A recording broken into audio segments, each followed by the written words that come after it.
So the reviews for Elden Ring Nightreign are in.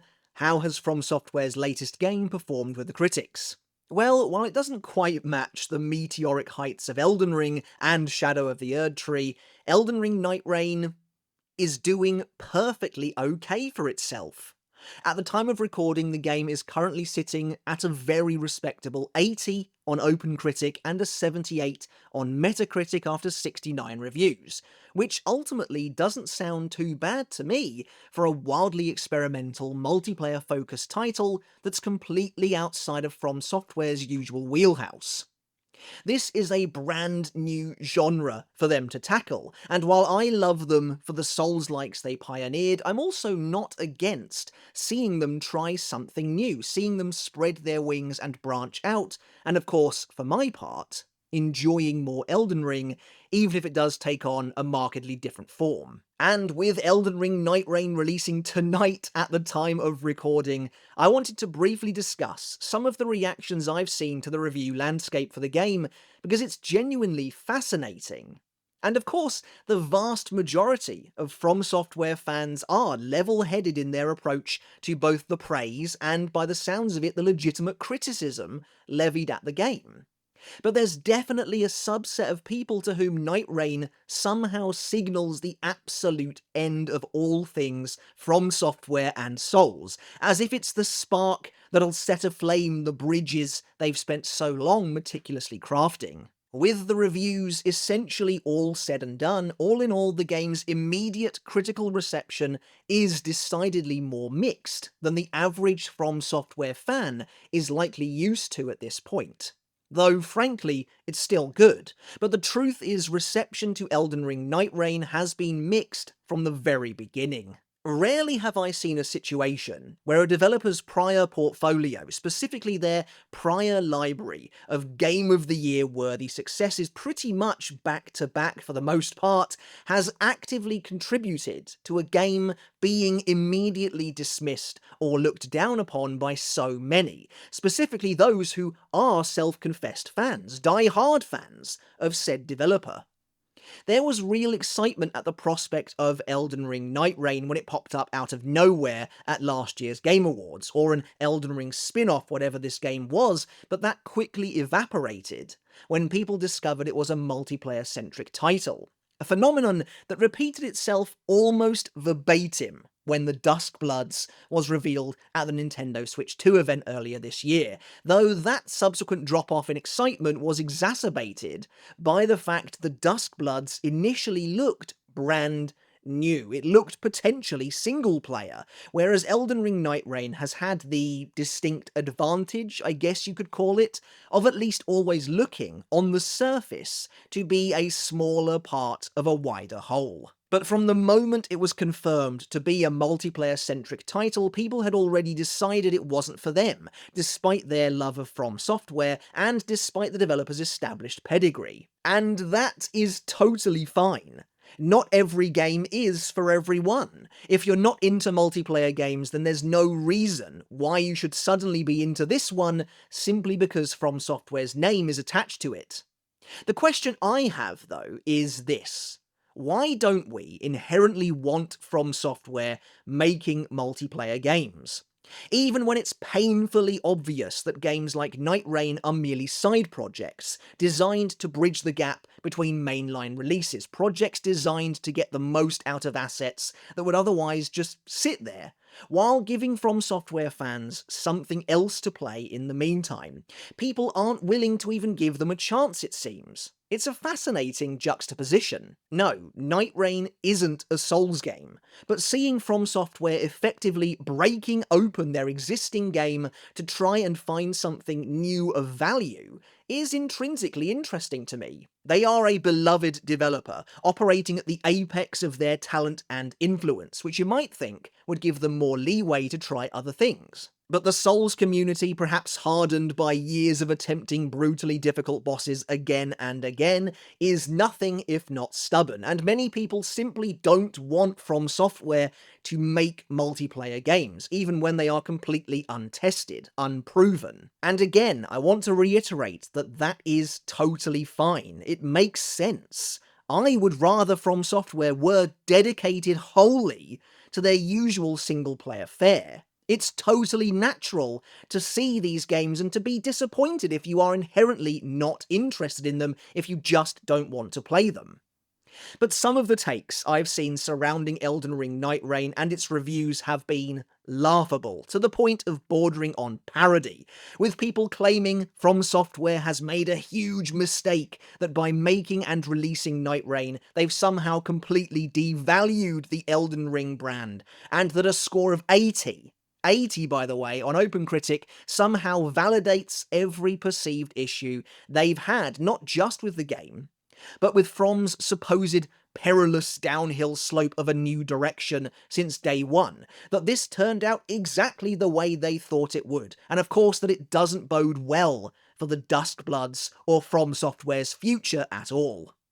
Like I said, it's a very weird situation.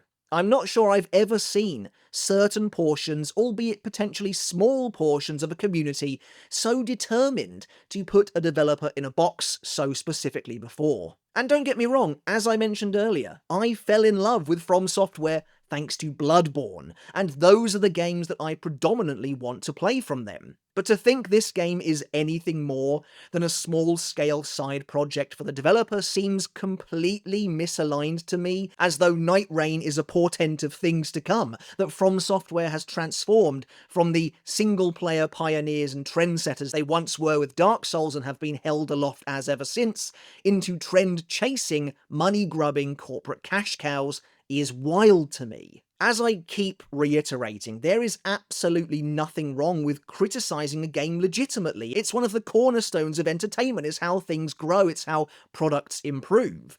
And after listening to the likes of Iron Pineapple, Fightin' Cowboy, and Yui talk in depth about their time with the game, it definitely seems like there are legitimate problems with Nightreign, perhaps even baked into its core design philosophy. But it feels like so many were determined that the game was going to be awful from the moment it was revealed. From the moment we knew what Nightreign was conceptually, it was fundamentally a mistake. That it fundamentally couldn't work, with trendy phrases like asset flip and cash grab being thrown around. And even crazier, that somehow the subsequent review scores line up with and justify this kind of attitude, even though there is a blatant mismatch there. I saw in one comment say that as Nightreign was apparently so shoddy, it meant bad things for the Duskbloods. Is this the curse of a developer who has, for the best part of a decade, put out nothing but the highest quality titles?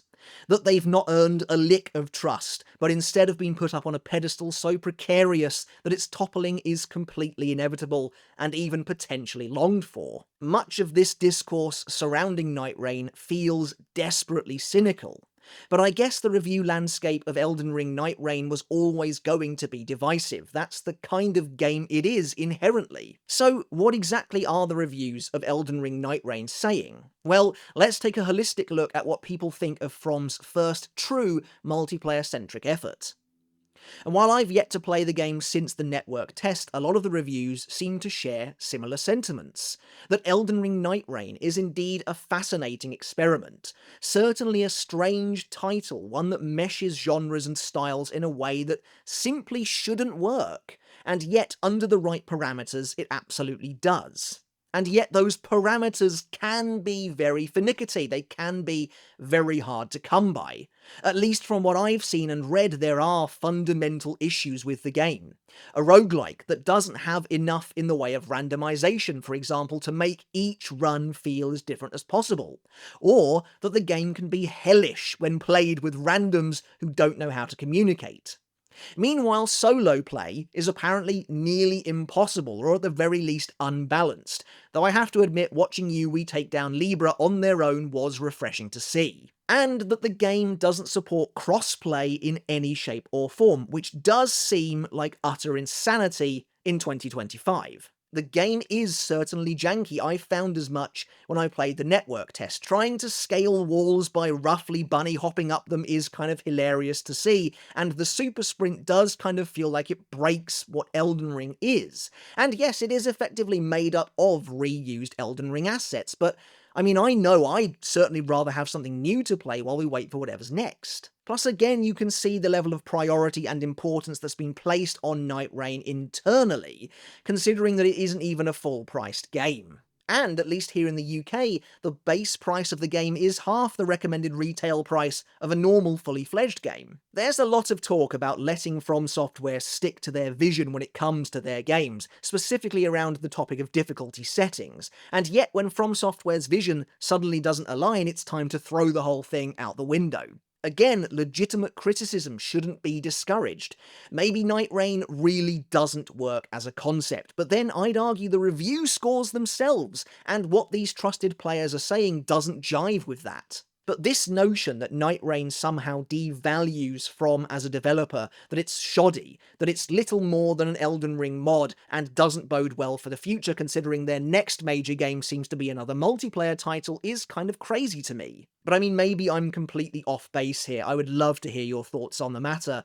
But if scores really matter to you, I can't see what's wrong with an 80 on Opencritic for this title. It honestly feels about what I expected. Is it simply because that number isn't within the 90s range? I wonder what the discourse would have been like if it were. Honestly, Elden Ring Nightreign looks as though it's going to slot nicely into their catalogue as a smaller title, and I can't help but think certain people are taking it all a little too seriously and a little too much to heart. So I'll return to my original question as we close out. Why don't we want FromSoftware making multiplayer games? They have a wonderful pedigree as an innovative developer, and yet they find themselves in this fascinating spot where if they step 1 foot out of line, it's the end of the world. Look, their traditional Souls fare is what I'm locked in for. That's why I'm here. And yeah, if they turned around tomorrow and said, we are never making a traditional single-player action RPG again, we are going all in on the multiplayer landscape, well, I'd be immensely disappointed and thoroughly confused more than anything, because it just wouldn't be right, and it fundamentally wouldn't make sense. But in my opinion, at the end of the day, there's nothing wrong with them trying something new, something completely different. It's exciting. They're giving a new director a chance to prove himself and to bring some of his ideas to life. They're not charging full price, and they're potentially trying to reach a new audience, all while going some way to satiate the old one. The new Night Lords look absolutely amazing, for example, and I can't wait to take them on. But if Nightreign simply isn't your thing, that's absolutely fine as well. Hopefully the Duskbloods will spark a little more interest, or if multiplayer simply isn't for you at all, whatever big title they're working on next. Normally, I'm not really a multiplayer guy either, but I had fun in the network test. Over the last decade or so, FromSoftware has had an amazing, unprecedented upward trajectory, commanding a rapid release of games so beloved as to catapult them into a position of enormous power and influence as one of the industry's most venerated and reliable names. While Demon's Souls, the 2009 PS3 exclusive that kicked off what would become the Souls series, was a critical success, it wasn't really until Dark Souls arrived in 2011 that the team were placed squarely on the map of success. Particularly for me, whose introduction to FromSoftware and the Soulsborne series came in 2015 with Bloodborne, this last decade has been an absolutely incredible rollercoaster ride, with the team's output and quality being not only amazingly consistent, but frankly incredible to behold. Dark Souls 3 followed Bloodborne barely a year later, and then Sekiro Shadows Die Twice, released in 2019 after hefty DLC expansions for both Bloodborne and Dark Souls 3. And then of course Elden Ring, which finally launched in 2022 after an almost unparalleled period of anticipation, was bigger than all of them put together, winning multiple Game of the Year awards, surpassing 30 million units sold recently, and has firmly cemented both FromSoftware and their Soulsborne series of games as not only mainstream, but immensely popular paragons of quality within the industry. And so yeah, I totally understand as a fan wanting to hold on to that ideal, wanting to keep it close, keep it dear and secure, but ultimately this is what they've chosen to do next. So yeah, I've found the conversation surrounding Elden Ring Nightreign reviews to be absolutely wild, tumultuous even, for a game that by all accounts is scoring pretty good. No, I don't expect to see Nightreign up for Game of the Year at the Game Awards this year, but is that really so bad? Look, I'm going to leave you with this. When I first tried Bloodborne, I had absolutely no idea if I would like it, and it ended up becoming my favourite game of all time. Alright everyone, but that's it for today's video. Elden Ring Nightreign is, at the time of recording, out in about 4 hours here in the UK. I'm very excited to finally dive in, and I can't wait to let you know what I think of the game, and of course I want to hear your thoughts and experiences with the game as well. If you've picked it up, I'd love to know, so do let me know down in the comments. How do you feel about the discourse surrounding Elden Ring Nightreign, about the way certain subsets of people seem to feel about it, and what it may mean for FromSoftware in the future? I'd love to get your thoughts on that down in the comments below as well.